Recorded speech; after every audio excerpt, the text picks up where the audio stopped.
श्री श्री सीताराम लक्ष्मण हनुमान की जय। राम नवमी महामहोत्सव की जय। श्रील प्रभुपाद प्रेमानंदे हरि हरि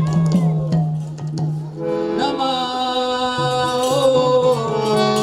विष्णुपादाय कृष्णपृष्ठाय भूतले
राम राम हरे हरे हरे कृष्ण कृष्ण कृष्ण हरे हरे हरे राम राम राम हरे हरे राम राम हरे हरे कृष्ण कृष्ण कृष्ण हरे हरे हरे राम राम राम हरे हरे हरे कृष्ण माधव कुंज बिहारी जय राधा माधव कुंज बिहारी जय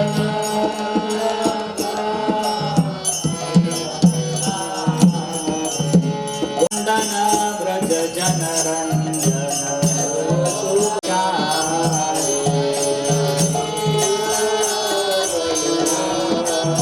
यमुना तीर वनचारी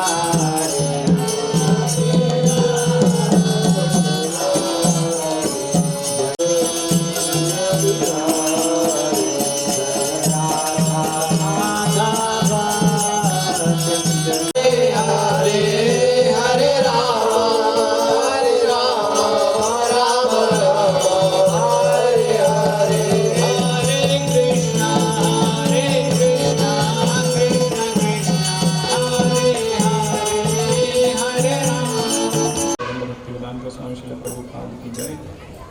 जय ओम विष्णुपाद परमहंस परिव्राजकाचार्य अष्टोत्तर शत श्रीमन भक्ति सिद्धांत सरस्वती गोस्वामी श्रील प्रभुपाद ठाकुर की जय। अनंत कोटि वैष्णव वृंद की जय। समवेत गौर भक्त वृंद की जय। निताई गौर प्रेमानंदे हरि हरि बोल। कृष्णा सभी को प्रणाम। हरे कृष्णा।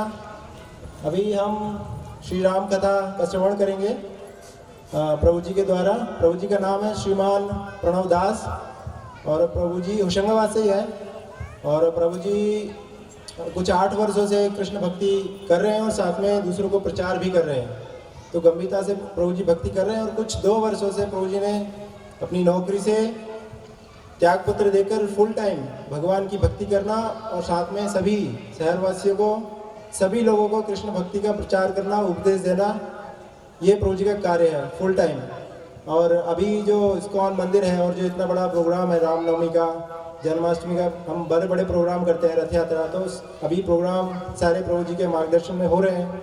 और जितने भी भक्त हैं तो प्रभु जी से ही मार्गदर्शन लेके वो सेवा कर रहे हैं, सब साथ में सेवा कर रहे हैं। तो प्रभु जी, तो आज रामनवमी है, हम पूरा लाभ लें आज के दिन का। गंभीरता से भगवान श्री राम की कथा का श्रवण करें वैष्णव भक्तों के द्वारा। तो बहुत महत्व है भक्तों के मुख से भगवान की कथा सुनना, तो उससे हमारा हृदय परिवर्तन हो, भगवान हमारे हृदय में आके बैठ जाएंगे भक्तों के मुख से श्रवण करेंगे। तो सभी भक्त गंभीरता से सुनिएगा। अपने फ़ोन हो सके तो साइलेंट कर दीजिए, स्विच ऑफ ना तो साइलेंट तो एटलीस्ट कर दीजिए, ताकि आप कुछ आधा घंटा 45 मिनट तक डिस्टर्ब ना हो। तो ध्यानपूर्वक सुनिए और उसके बाद फिर आगे का प्रोग्राम है। तो अभी आप ध्यानपूर्वक सुनिएगा प्रभु जी के मुख से श्री राम कथा। हरे कृष्णा। शुरू करेंगे तो भगवान राम के जो दर्शन हैं उसके विषय में एक छोटी सी प्रार्थना है, तो पीछे दोहराने का प्रयास कीजिएगा। दक्षिणे लक्ष्मणो यस्य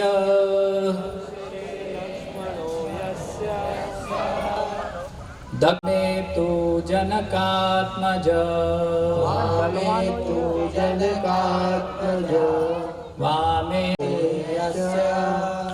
पुरतो मारुतिर्यस्य तं वन्दे रघुनन्दनं तं वन्दे रघुनन्दनम्।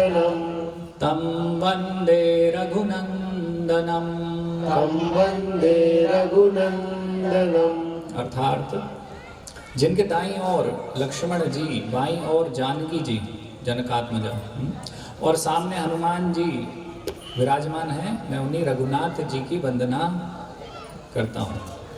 प्रयास करूँगा यहाँ पर कुछ भगवान श्री राम रामायण से कुछ शिक्षाएं हम ग्रहण करें कथा, जो भी कथा होती है तो उसका उद्देश्य होता है। तो उसका उद्देश्य क्या है कथा का? कि हम कुछ शिक्षाएं ग्रहण करें। तो पहले कथा होती थी कि शिक्षाएं वहाँ हम लेने जाते थे, शिक्षाएं लेकर आते थे, फिर हमें उस जो शिक्षाएं ग्रहण करी है उनको हम अपने आचरण में लेकर आने का प्रयास करते थे। तो एक बहुत अच्छा प्रयास हम भी करें, जो भी हम शिक्षाएं ले रहे हैं यहाँ पर आज, तो उनको हम अपने जीवन में अपनाने का प्रयास करें। तो 3 विषयों की चर्चा करते हैं बुद्धिमान लोग। चाणक्य पंडित ऐसा बोलते हैं, है ना, कि 3 विषय की चर्चा करते हैं बुद्धिमान लोग। तो पहला विषय क्या है? प्रातः में द्यूत क्रीड़ा। क्या करते हैं? प्रातः में द्यूत क्रीड़ा। द्यूत यानी जुआ। और मध्याह्न में स्त्री प्रसंगानाम, मतलब दोपहर में क्या चर्चा करते हैं? स्त्री प्रसंग।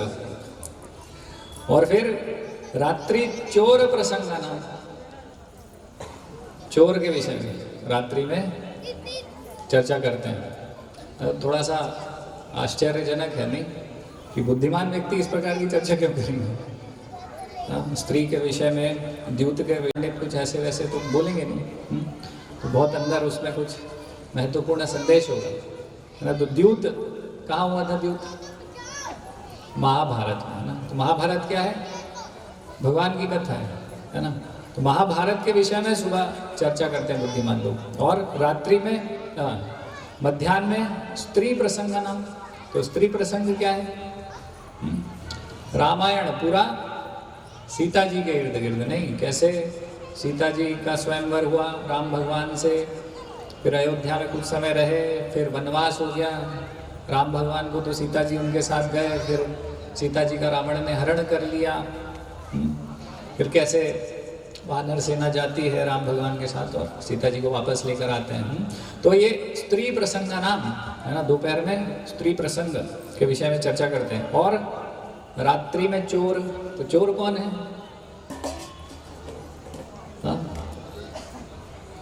कौन है? 3 चर्चाएं करते हैं, है ना। सुबह महाभारत की, दोपहर में रामायण की, और शाम को भगवान श्री कृष्ण की लीलाओं के विषय में चर्चा करते हैं। फिर इससे क्या होगा? कालो गच्छति धीमताम, मतलब ये चर्चाएं करके अपना समय व्यतीत करते हैं। तो ये बुद्धिमान लोग हुए, है ना। ये कैटेगरी किसकी है? बुद्धिमान लोगों की। तो श्रीमद् भागवतम में 10वें स्कंद में 8वें अध्याय के 13वें श्लोक में इस प्रकार से गर्ग मुनि नंद महाराज को बता रहे हैं। तो क्या बता रहे हैं? कि शुक्लो रक्तस्ततः पीतः इदानीम कृष्ण तम गतः। तो बता रहे हैं कि भगवान अवतारों में उनका अलग अलग रंग होता है ना। जैसे भगवान श्री कृष्ण कैसे हैं? जैसे मेघ होते हैं ना, पानी से भरे बादल होते हैं, bluish black colour, dark blue colour ना, ब्लैकिश, है ना। तो उस कलर में भगवान आते हैं। तो यहाँ बता रहे हैं गर्ग मुनि कि इस बार भगवान स्वयं अपने जो ओरिजिनल कलर है ना, अलग रंग में, अलग अलग अवतार में, अलग अलग समय में आते हैं। जैसे सतयुग में मत्स्य अवतार, वामन, कूर्म, वराह, नरसिंह, परशुराम, है ना, ये सब अवतार लेकर भगवान आते हैं। त्रेता में भगवान आते हैं राम के रूप में, द्वापर में आते हैं कृष्ण के रूप में भगवान, और कलयुग में आते हैं बुद्ध के रूप में आते हैं, चैतन्य महाप्रभु के रूप में आते हैं, और कल की अवतार अभी आने वाला है ना, कल की के अवतार में आते हैं। तो अलग अलग युगों में अवतार लेते हैं भगवान। और भगवान अवतार क्यों लेते हैं? तो भगवान के अवतार लेने का कारण क्या है? तो भगवत गीता में भगवान श्री कृष्ण बता रहे हैं, परित्राणाय साधूनाम विनाशाय च दुष्कृताम धर्म संस्थापनार्थाय संभवामि युगे युगे। तो भगवान का आने का कारण है कि साधुओं का परित्राण, कल्याण, है ना, और दुष्टों का विनाश, और फिर धर्म की पुनर्स्थापना करना। तो 3 कारण है ना, अंग्रेजी शब्द। तो प्रोटेक्ट किसको करने आते हैं भगवान? सुरक्षा किसको प्रदान करने आते हैं? साधुओं को, है ना, भक्तों को सुरक्षा। और ये हालत थी कि शनिदेव, है ना, आप सब लोगों ने देखा होगा ना कि शनिदेव उल्टे लेटे हुए हैं और रावण ने उनके ऊपर पैर रखा हुआ है जहाँ सिंहासन है। तो ये हालत थी। तो शनिदेव का मुख नहीं देखता था रावण, है ना, पीठ के ऊपर पैर रखता था हमेशा। तो पूरा सब जो देवी देवता है वो भी भगवान के भक्त हैं, तो सब परेशान थे। तो उनका कल्याण करने के लिए भगवान आते हैं, तो प्रोटेक्शन देने उनको। अफेक्शन, तो अफेक्शन किस प्रकार से? अफेक्शन यानी कि प्रेम, है ना, अफेक्शन देने आते हैं भगवान।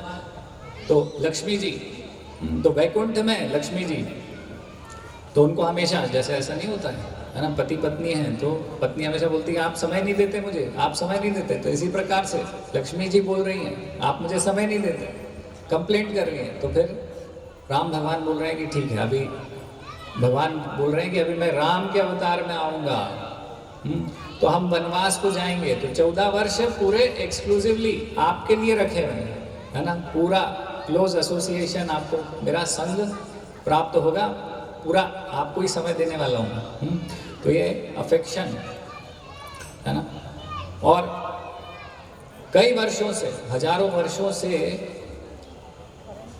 जो साधु संत हैं वो भगवान की तपस्या कर रहे थे, है ना, भगवान के दर्शन को प्राप्त करने के लिए लालायित थे। तो इसके लिए भगवान आते हैं। जब भगवान आए, 4 स्तंभ श्रीमद् भागवतम में भी वर्णित है। तो कौन से ये धर्म के 4 स्तंभ हैं? सत्य, शौच, दया और तप। सत्य, ये तो आप समझ ही रहे हैं। शौच यानी कि क्लीनलीनेस, साफ सफाई, क्लीनलीनेस, इस प्रकार से शौच। और दया और तप, जैसे टेबल है, इसके 4 पैर हैं, तो धर्म इन 4 चीजों पर टिका हुआ है। और क्या करने से ये जो 4 चीजें हैं इनका पतन हो जाएगा, है ना। जैसे ये 4 टेबल के पैर हैं, तो ये टूट जाएंगे तो टेबल गिर जाएगा। इसी प्रकार से ये 4 स्तंभ में से 1, 2, 3, 4 अगर टूटते हैं तो टेबल गिर जाएगा। तो इसी प्रकार से 4 चीजें अगर हटती हैं तो धर्म का ह्रास होता है। तो सत्य, सत्य किस प्रकार जाता है? तो सत्य जाता है द्यूत क्रीड़ा, जुआ खेलने, है ना। जब हम जुआ खेलते हैं तो क्या करना पड़ता है? उसमें चीटिंग करनी पड़ती है। तो जीतेंगे कैसे? झूठ बोलना पड़ेगा, चीट करना पड़ेगा, है ना। तो इस प्रकार से सत्य जाता है।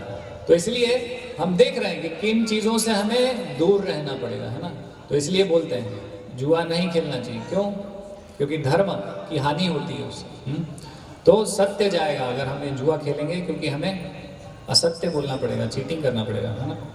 फिर शौच, तो अवैध स्त्री संग, और अवैध संग से ये शौच जाएगा, क्लीनलीनेस जाएगी, है ना। हमारा माइंड की, बॉडी की, है ना, मन की और शरीर की जो क्लीनलीनेस है, शौच है, वो चला जाएगा, है ना। तो इससे जाता है अवैध स्त्री संग, है ना, अवैध संग से जाएगा। और दया कैसे जाएगी? तो दया जाएगी मांसाहार करने से, है ना। तो जो मांसाहार करने के लिए इसलिए मना किया जाता है। क्यों? क्योंकि हम किसी पशु को हत्या करके खा रहे हैं अपने जिह्वा को तुष्ट करने के लिए। तो जिह्वा को तुष्ट करने के लिए अगर हम किसी पशु को खा रहे हैं तो उससे हमारे हृदय में जो दया है वो चली जाएगी, हमारा हृदय धीरे धीरे पत्थर का हो जाएगा। तो और फिर चौथा है तप। तो नशा करने से तप चला जाता है, इसलिए बोलते हैं नशा नहीं करना चाहिए। नशा करेंगे तो तपस्या चली जाएगी। तो इस प्रकार से 4 चीजें इसलिए नहीं करना चाहिए। लेकिन हम देखते हैं कि रावण कैसा है, ये 4 चीजें कर रहा था, है ना। तो नशा, जुआ, व्याभिचार कैसे टूट रहे थे? तो हम देखते हैं जो वेदवती है ना, तो कुशध्वज, मैं तो विष्णु से विवाह करूंगी, विष्णु को मैं अपना पति मानती हूँ, तो मुझे उनसे विवाह करना है। तो वो तपस्या करने चली गई। तो हिमालय में तपस्या कर रही थी। तो हिमालय में तपस्या कर रही थी तो उस समय रावण पुष्पक विमान लेकर ऊपर से जा रहा था, वायु मार्ग से। तो उसको अच्छा लग रहा था, है ना। जैसे हम नहीं कार लेके घूमते हैं आजकल, वो सनरूफ आता है तो उसमें से बाहर निकल जाते हैं, ठंडी हवा लगती है, बहुत अच्छा लगता है। तो इसी प्रकार से विचरण कर रहा था, आहार विहार कर रहा था। तो अच्छा लग रहा था उसे, ठंडी ठंडी हवा लग रही थी, हिमालय के ऊपर से जा रहा था। फिर अचानक से उसको गर्मी महसूस हुई। अरे ये कैसे हो गया भाई, ये गर्मी कहाँ से आ गई, गरम गरम लग रहा है, ये क्यों, ये तो थोड़ा सा अच्छा नहीं लग रहा है। देखा उसने नीचे तो देखा कि वेदवती वहाँ पर तपस्या कर रही थी, और वेदवती बहुत सुंदर स्त्री थी। तो रावण तुरंत नीचे गया, उसने देखा अरे ये तो बहुत सुंदर स्त्री है। तो उसके साथ संग करने का इच्छा हुई तो उसने प्रकट करी। तो लेकिन वेदवती बोली कि नहीं, मैं तो विष्णु को पति मानती हूँ, तो मैं तो उनकी हूँ, तो मैं ऐसा नहीं कर सकती हूँ। तो रावण जोर जबरदस्ती करने लगा। तो रावण ने क्या करा, वेदवती के बाल पकड़ लिए। तो वेदवती ने क्या करा, वो तपस्विनी थी बहुत, तो उसको तपस्या का बहुत शक्ति थी। तो उसने एक घास का तिनका लिया और उससे क्या करा, अपने बालों को काट दिया। जो उसके हाथ में थे बाल वो कट के अलग हो गया। फिर वेदवती ने बताया कि मैं तो विष्णु को पति मानती हूँ, मैं तुम्हें नहीं स्वीकार कर सकती हूँ। तो फिर वेदवती ने ऐसा किया कि अगर रंभा मिली, तो रंभा भी बहुत सुंदर थी। और रंभा किसकी पत्नी है, मणिग्रीव की। मणिग्रीव किसके पुत्र हैं, कुबेर के। कुबेर कौन है, रावण के भाई। तो रंभा को उन्होंने प्रकट किया कि भाई मुझे आपका संग करना है। तो रंभा ने बोला मैं तो आपकी पुत्री हूँ, पुत्रवधू, तो ऐसा तो संभव नहीं है। तो फिर जब रावण ने जोर जबरदस्ती करी तो उन्होंने श्राप दिया था रावण को। तो रावण को श्राप दिया था कि तुम किसी से अगर जोर जबरदस्ती करोगे तो तुम्हारे सर के 10,000 टुकड़े हो जाएंगे उसी समय। तो इसलिए रावण को डर था। नहीं, रावण के कई वंशज आजकल घूम रहे हैं यहाँ पर, जो बोलते हैं कि रावण इतना महान था कि उसने तो सीता जी को हाथ तक नहीं लगाया। लेकिन क्यों नहीं लगाया, उसका कारण ऐसे रावण के वंशजों को पता नहीं है। वो इसलिए नहीं लगाया था क्योंकि ये रंभा का उसको श्राप था। उसको पता था कि अगर मैं कुछ करूँगा जबरदस्ती तो मेरे सर के 10,000 टुकड़े हो जाएंगे। तो हम देख रहे हैं यहाँ पर एक और धर्म के नियम का उल्लंघन किया रावण ने, है ना। तो कौन से नियम का उल्लंघन किया, शुचि का, है ना, अवैध स्त्री संग। इस प्रकार से उसने 2 नियम तोड़ दिए, है ना। पहला क्या था, तपस्या तोड़ी वेदवती की, तप का नियम तोड़ा। और फिर यहाँ पर हम देख रहे हैं कि शुचि का नियम तोड़ा। तो 2 नियम उसने तोड़ दिए इस प्रकार से। रहा था फिर से, तो फिर उसने देखा नीचे रघुकुल के राजा हैं। तो रघुकुल के राजा बहुत बड़ी सेना लेकर जा रहे हैं। तो सेना में हजारों हाथी थे, घोड़े थे और बहुत सारे सैनिक थे। तो उसको कोई रुचि नहीं थी अयोध्या प्राप्त करने में या कुछ ऐसे, लेकिन उसको टाइम पास करना था, है ना। तो उसने क्या करा, उतर के युद्ध किया इन लोगों से, है ना। मतलब ऐसे ही टाइम पास, कुछ भी आया, नीचे उतरा, युद्ध किया। और ये जितने भी हजारों सैनिक थे, लाखों सैनिक थे, घोड़े थे और ये जो हाथी थे, इनको उसने संहार कर दिया, सबको मार डाला। अकेले वो जो रघुकुल के राजा थे वो बचे थे। और राजा बचे तो वो बोले कि अरे ऐसे ही तुमने मार दिया, इन सबको क्यों मारा भाई, किस कारण से, तुम्हें तो कोई रुचि नहीं है युद्ध करके यहाँ राज्य प्राप्त करने की या कुछ, ऐसे ही तुमने मार दिया, तो तुम्हारे अंदर दया नहीं है ना, तुम्हारे अंदर दया नहीं है। तो इस प्रकार से यहाँ पर हम देख रहे हैं कि फिर उन्होंने श्राप भी दिया उसको। श्राप दिया कि जिस प्रकार से तुमने यहाँ हजारों सैनिकों को पशु की तरह, जानवर की तरह मारा है, तो जानवर ही तुम्हारे मृत्यु का कारण बनेंगे, है ना। फिर हम देखते हैं आगे वानर सेना पहुंची और फिर रावण का अंत हुआ।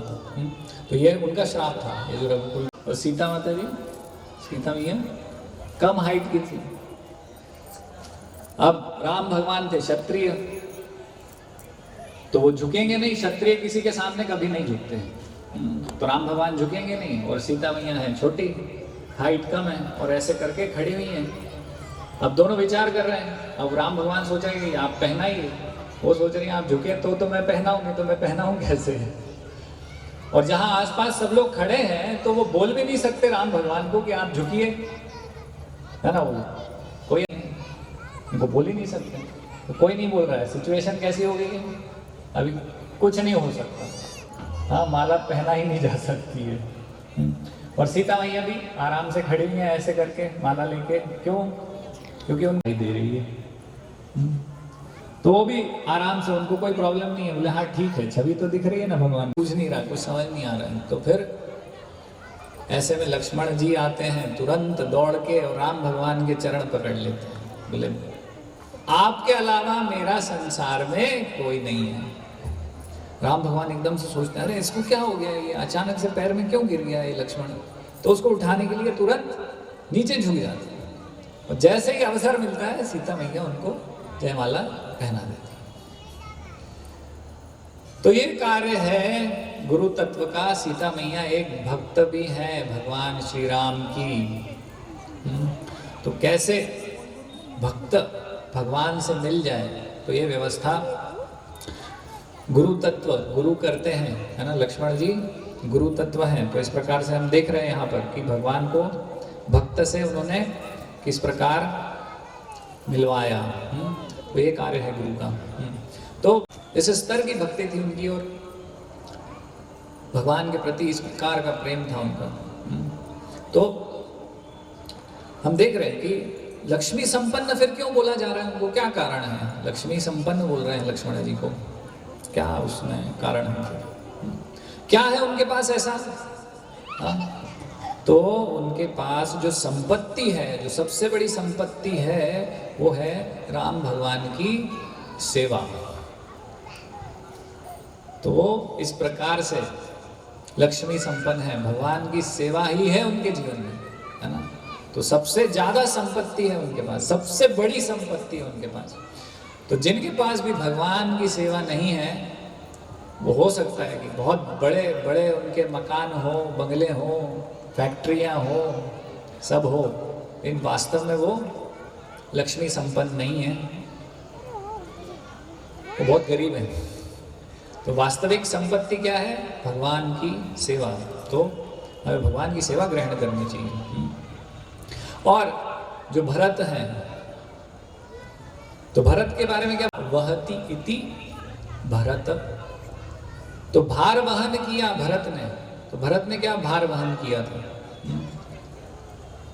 तो भगवान से विहीन जो राज्य था उसका भार, है ना। वैसे राज्य का राजा होना तो फिर तो पूरा ऐश्वर्य होता है, पूरा ऐशो आराम मौज होगी, नहीं राजा होना। लेकिन भरत को वो भार लगा। क्यों? वो भार इसलिए लगा क्योंकि वो भगवान से विहीन था राज्य, है ना। तो अभी हम देखते हैं कि पूरे दुनिया में इसी प्रकार से ही है सारे लोग कि सब कुछ है, संपत्ति है, सब कुछ है, भगवान उनके जीवन में नहीं होते, है ना। तो वास्तव में वो सोच रहे हैं कि हम बहुत एंजॉय कर रहे हैं, लेकिन वास्तव में वो सब उनके सर पे भार है ना। भगवान से विहीन परिवार, भगवान से विहीन संपत्ति, भगवान से विहीन लक्ष्मी, सब भार है वास्तव में। ये वास्तविकता है। तो ये भार वहन किया भरत ने, है ना। भगवान श्री राम की चरण पादुका लेकर, है ना, उसको भगवान श्री राम समझकर और उनसे आज्ञा लेकर, है ना, उनको राजा समझकर प्रयास करेंगे कि भरत का जो भाव है, प्रेम है भगवान के प्रति, वो आपको प्रकट कर पाए। तो जरूर देखिएगा, रुकिएगा। और शत्रुघ्न क्या है? शत्रु पर युद्ध नहीं किया उन्होंने ऐसे। तो अहंकार के ऊपर शत्रुघ्न ने विजय प्राप्त करी थी। तो कैसे समझें इसको कि कैसे अहंकार के ऊपर उसने विजय प्राप्त करी थी? ये बहुत कठिन कार्य है ये, है ना, अहंकार के ऊपर विजय प्राप्त करना। तो भरत की सेवा उन्होंने ग्रहण करी थी, है ना। तो भरत की सेवा उन्होंने ली थी। तो भरत कौन है? भगवान के सेवक है ना। तो भगवान के सेवक की सेवा उन्होंने ली थी शत्रुघ्न ने। ये जो है ना, ये भगवान के भक्तों की सेवा लेना, भगवान की सेवा करना बराबर ही तो है। क्या अंतर है इनमें? बस इन्होंने धोती कुर्ता तिलक ही तो लगाया, हम भी तो बहुत भक्त हैं, हम भी तो करते हैं। तो ये जो अहंकार है ना हमारे अंदर, भक्त की सेवा ग्रहण नहीं करने का। लेकिन आप देखिए शत्रुघ्न, लक्ष्मण जी भगवान राम की सेवा कर रहे हैं, भरत जी भगवान राम की सेवा कर रहे हैं, लेकिन ये जो शत्रुघ्न है ये भगवान के सेवक की सेवा कर रहे हैं। और वास्तव में भगवान के सेवक की सेवा करने से भगवान ज्यादा प्रसन्न होते हैं।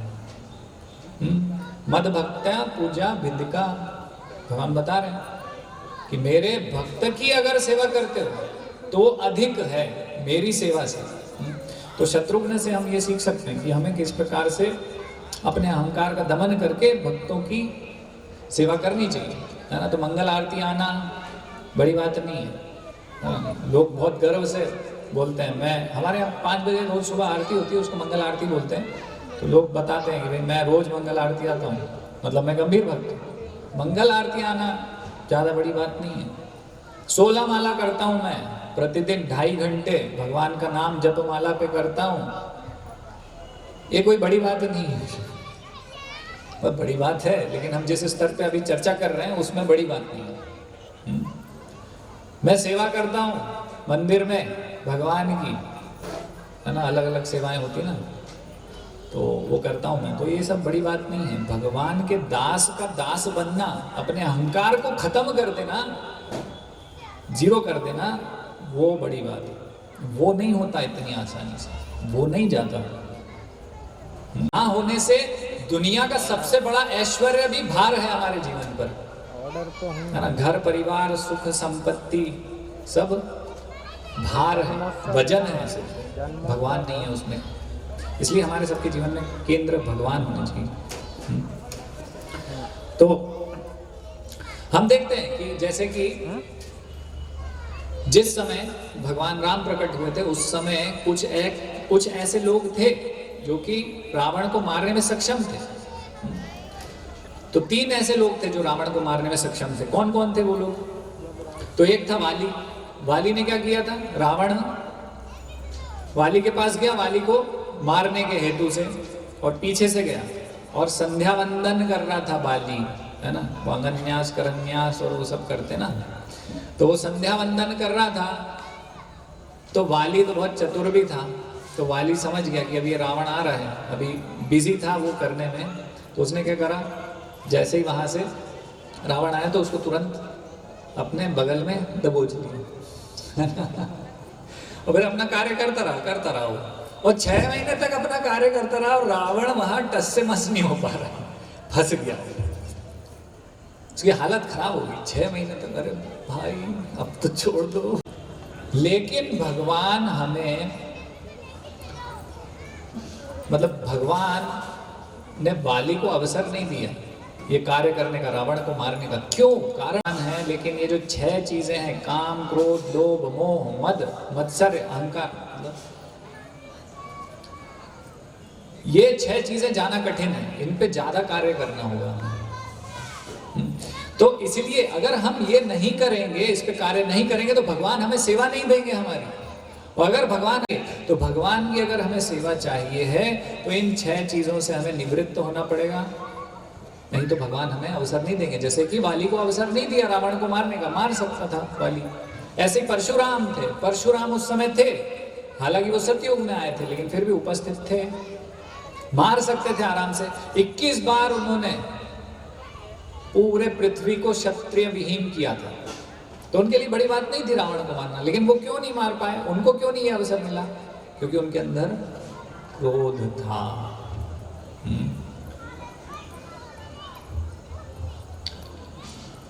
और एक और व्यक्ति था सहस्त्रार्जुन, तो उसके 1000 सहस्त्र हाथ थे। वो भी एक बार नर्मदा नदी में स्नान कर रहा था, तो रावण भी वहीं तपस्या कर रहा था शिव जी के लिए, वरदान प्राप्त करने के लिए। तो फिर उसने क्या करा, सहस्त्रार्जुन ने नर्मदा जी की धार को रोक दिया, जो बहाव था। तो रावण ने देखा, अरे ये तो बहुत ऐसे कैसे कर सकता है, तो तुरंत युद्ध करने पहुंच गया। तो एक हाथ से ही उसने रावण को पकड़े रहा और फिर बहुत देर बाद बोला अभी छोड़ दूं क्या तुझे? चल ठीक है, अच्छा जा यार। तो इतना बलवान था वो भी, तो वो भी ऐसे ही मार सकता था, लेकिन उसके अंदर लोभ था। 2 हाथों से मेरा क्या होगा, मुझे 1000 चाहिए। तो जिसको ये सब काम क्रोध लोभ मोह मद मत्सर रहता है, उसको भगवान अपनी सेवा नहीं देते, है ना। तो हमें भगवान की सेवा चाहिए। हम भगवान का नाम जप करते हैं, क्यों करते हैं? सेवा चाहिए। तो अगर हमें सेवा चाहिए तो इन चीज़ों से निवृत्त होना पड़ेगा, हमें भी अहंकार से निवृत्त होना पड़ेगा। भक्तों की सेवा करने के लिए तत्पर रहना होगा। डायरेक्ट भगवान के पास जो जाते हैं, वास्तव में वो कनिष्ठ भक्त कहलाते हैं। ये शास्त्रों में दिया हुआ है, शास्त्रों में ऐसा वर्णन है कि जो डायरेक्ट भगवान के पास जाते हैं उनको ज़्यादा बुद्धि नहीं है। क्यों? क्योंकि भगवान डायरेक्ट नहीं मिलते। जैसे प्रधानमंत्री डायरेक्ट नहीं मिलता ना, उसके पीए से, उसके सेक्रेटरी के पास जाना पड़ेगा, अर्जी लगानी पड़ेगी, फिर वो बोलेगा कि इस टाइम आना, इस टाइम मत आना, ऐसा बोलना, ऐसा मत बोलना, फिर उसके अनुसार आप जा पाओगे, मिल पाओगे। डायरेक्ट नहीं मिल पाओगे। तो इसी प्रकार से भक्तों के माध्यम से मिलेंगे। तो समय हो चुका है, पर्ची आ गई मेरे पास। तो कथा तो काफ़ी अभी बाकी थी, तो हमें देखना होगा। जैसे कि लक्ष्मण है, तो लक्ष्मण के जीवन से भी सीखना चाहिए हमें। तो लक्ष्मण, सीता जी तो जो गई भगवान राम के साथ वनवास को, तो क्योंकि वो तो पत्नी है, धर्म पत्नी, तो उनका जाना सही था। लेकिन लक्ष्मण का कोई कर्तव्य नहीं था, है ना। लक्ष्मण का कोई कर्तव्य बन रहा था कि वो राम के साथ जाए वनवास को, लेकिन फिर भी गए। क्यों? क्योंकि हृदय में भगवान के प्रति इतना प्रगाढ़ प्रेम था कि भगवान की सेवा के लिए गए। हाँ, 14 साल सोए नहीं, खाया नहीं, पिया नहीं, केवल सेवा करते रहे, है ना। उस सेवा का भाव भी देखिए कि किस स्तर का है वो सेवा का भाव, उससे भी हम सीख सकते हैं। अपनी पत्नी को छोड़ दिया घर पर, पत्नी को नहीं ले गए। राम भगवान तो पत्नी को ले गए, वो अपनी पत्नी को भी नहीं ले गए। अपनी माँ को छोड़ा, पत्नी को छोड़ा, राज्य को छोड़ा, सबको छोड़ा, ऐशो आराम को छोड़ा और भगवान की सेवा करी। इस स्तर के वो भगवान के महान भक्त हैं। इनसे सीखना चाहिए हमें कि किस स्तर पर भक्ति होती है, किसको भक्ति कहते हैं। क्या हमारे अंदर वो है, हमारे हृदय में है उतना प्रेम भगवान के प्रति? क्या हम करने को तैयार है वो? अगर हमें अपने जीवन का परम लक्ष्य प्राप्त करना है, भगवत प्राप्ति करना है, तो उस स्तर को हमें समझना पड़ेगा और हम क्या कर रहे हैं उसका आकलन करना पड़ेगा। हमारा कितना दूर है वो लक्ष्य, उसको समझना पड़ेगा। अब देखिए क्या हुआ कि वन में लेने गए हिरण को, आखेट असुर था, तो उसने क्या करा, उसने आवाज लगाई। कैसे? राम की आवाज में, है ना, बचाओ बचाओ ऐसे करके लक्ष्मण। तो उसका उद्देश्य था कि लक्ष्मण वहां से हटे तो रावण वहां पहुंचे। तो हम देखते हैं कि वहां पर सीता मैया ने भी आवाज सुनी और बोला कि जाओ तुम, राम का जीवन खतरे में है, तुम यहां से जाओ और देखो क्या हुआ है, उनको मदद करो। लेकिन लक्ष्मण बोले कि अरे राम भगवान को कौन मारेगा, वो तो भगवान है। लक्ष्मण को तो पता था ये तो स्वयं पूर्ण पुरुषोत्तम भगवान है, उनको कुछ नहीं होगा, तुम चिंता मत करो, कुछ नहीं है वो। लेकिन सीता मैया नहीं मान रही है, उनका हृदय व्याकुल हो गया। अरे कुछ हो ना जाए राम को, प्रेमवश विचार करें। तो बोला नहीं नहीं तुम जाओ। लक्ष्मण बोल रहे मैं नहीं जाऊंगा भाई, मुझे जाना ही नहीं है। अब फिर क्या हुआ कि सीता मैया को लगा कि ये तो जाएंगे नहीं, तो फिर उन्होंने क्या बोला कि तुम्हारे अंदर मुझे भोग करने की इच्छा है, इसीलिए जाने जा नहीं रहा। तो यहाँ पर लक्ष्मण को ठेस पहुंच गई उनके हृदय में, उनको बिल्कुल अच्छा नहीं लगा। तो वो बोले ठीक है, अब इतना आपने बोल दिया तो अब मैं जाता हूँ। मैं बहुत भला बुरा बोला उनको, बहुत सुनाया खरी खोटी। वो तो सीता मैया की सेवा करने गए थे ना, और सेवा करने का क्या उनको मिल रहा है फल? उनको डांट मिल रही है, हाँ, खराब बोला जा रहा है उनको, बुरा बुरा बोला जा रहा है, आरोप लगाए जा रहे हैं उनके ऊपर तरह तरह के। फिर वहां से गए तो रास्ते में राम भगवान मिल गए। रास्ते में राम भगवान मिल गए तो उनको भी क्रोध आ गया। बोले तुझे बुद्धि नहीं है, सीता को अकेले छोड़ के आ गया वहां पर, क्या किया तूने?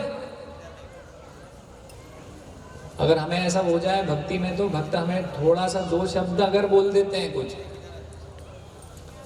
हम होते लक्ष्मण की जगह तो 10 गिना देते। अबे तुम्हें पता नहीं है कितना मैंने तुम्हारे लिए किया और तुम मुझे डांट लगा रहे हो यहाँ पर, तुम्हारी डांट सुनने आया हूँ क्या मैं? छोड़ के भैया भक्ति तो ठीक है, हमें तो नहीं चाहिए। हाँ, ऐसे विचार करते ना, तुरंत ये विचार आने लग जाते हैं। लेकिन वहां पर लक्ष्मण जी के भाव को देखिए, उससे सीखने को मिलता है। लक्ष्मण जी रोने लगे, बोले कि हाँ मेरी गलती है। हम होते तो क्या बोलते हैं, हमारी गलती नहीं है, 10 बात सुना रहे हो हमें, प्रभु जी आपकी हिम्मत कैसे हुई, आपने ऐसा बोला कैसे मुझे? ये हो जाता है हमारे अंदर से, भाव ये आ जाता है। लेकिन वास्तव में लक्ष्मण जी से सीखना है कि क्या भाव होना चाहिए। हमारी गलती नहीं है, फिर भी हमें उसको स्वीकार कर लेना है, सरल होना है। क्यों? क्योंकि लक्ष्मण जी सेवा करने के भाव में है, राम भगवान की, सीता मैया की। उनके अंदर सेवा है, अंदर पूरा सेवा का भाव है, पूरा भरे हुए हैं अंदर से सेवा भाव में। तो वही निकल रहा है उनके अंदर से, उनके अंदर और कुछ है ही नहीं सेवा भाव के अलावा। मैं राम और सीता का सेवक हूं, तो सेवक को तो लात भी मारो तो चलेगा ना। चैतन्य महाप्रभु शिक्षाष्टकम में यही तो बता रहे हैं कि आप मुझे स्वीकार करो, लात मारो, कुछ करो, मैं तो आपका ही हूं। इस स्तर पर भक्ति होती है, यह है भक्ति का स्तर, ये जो लक्ष्मण जी सिखा रहे हैं हमें। तो ये हमारे अंदर होना चाहिए, इसको विकसित करना चाहिए। ये सही भाव भक्ति का, इससे भगवान प्रसन्न होंगे, इससे हम शुद्ध होते जाएंगे धीरे धीरे, और हमारी भक्ति का स्तर ऊंचा होता जाएगा, और भगवत प्राप्ति का जो मार्ग है हमारे लिए प्रशस्त होगा, सरल होगा। हरे कृष्णा। सीताराम लक्ष्मण हनुमान की जय, श्रील प्रभुपाद की जय। अभी बहुत ही सुंदर नाट्य प्रस्तुति होने वाली है, तो आप बिल्कुल जाइएगा मत। भरत मिलाप तो बहुत बढ़िया भक्तों ने प्रयास किया है, आप सब लोगों को अवश्य पसंद आने वाला, अवश्य 100%, तो बिल्कुल मत जाइएगा।